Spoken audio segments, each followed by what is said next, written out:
Today's term from psychology is anorexia, or anorexia nervosa.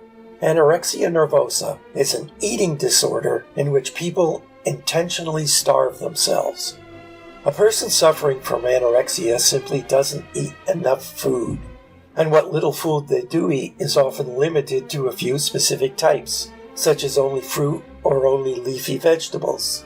This self-starvation is often accompanied by strange eating rituals, such as the refusal to eat in front of others, or the refusal to eat except at certain limited times of the day. Some, but not all anorexics, also exercise compulsively, make themselves throw up regularly, or make excessive use of laxatives, all to rid themselves of their detested enemy, fat. As you might expect, people with anorexia lose weight, lots of weight, or in the case of children, they don't gain enough weight to grow normally. So much weight is lost, in fact, that women with anorexia often stop having periods, while men with the condition become impotent. The unusual relationship anorexics have to food is emphasized by a surprisingly common tendency many of them have to collect recipes and prepare gourmet feasts for family and friends, only to avoid eating any of the feast themselves. Anorexia rarely shows up in an individual by itself.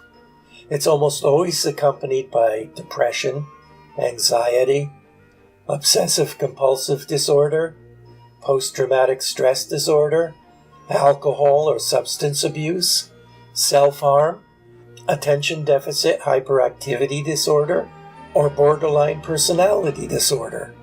Any of these other disorders could explain why anorexics tend to become increasingly isolated, withdrawn, even secretive, to the point of being reclusive, but simply not wanting to talk about food is probably just as good of a reason to explain it.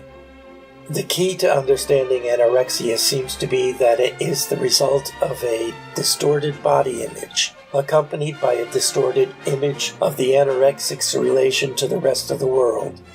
An anorexic may look emaciated to everyone else, but to themselves they look overweight.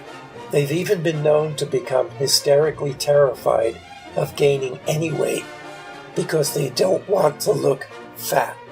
Anorexia can affect anyone of any background, but is most common to women and most commonly starting at puberty. You can't always tell if a person is struggling with anorexia just by looking at them.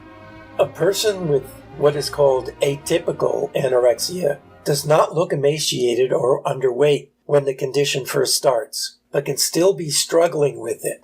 The problem when someone who is overweight develops anorexia is that they are less likely to be diagnosed early. The loss of a lot of weight by someone who was overweight to begin with might just be seen as that person doing a good job of dieting.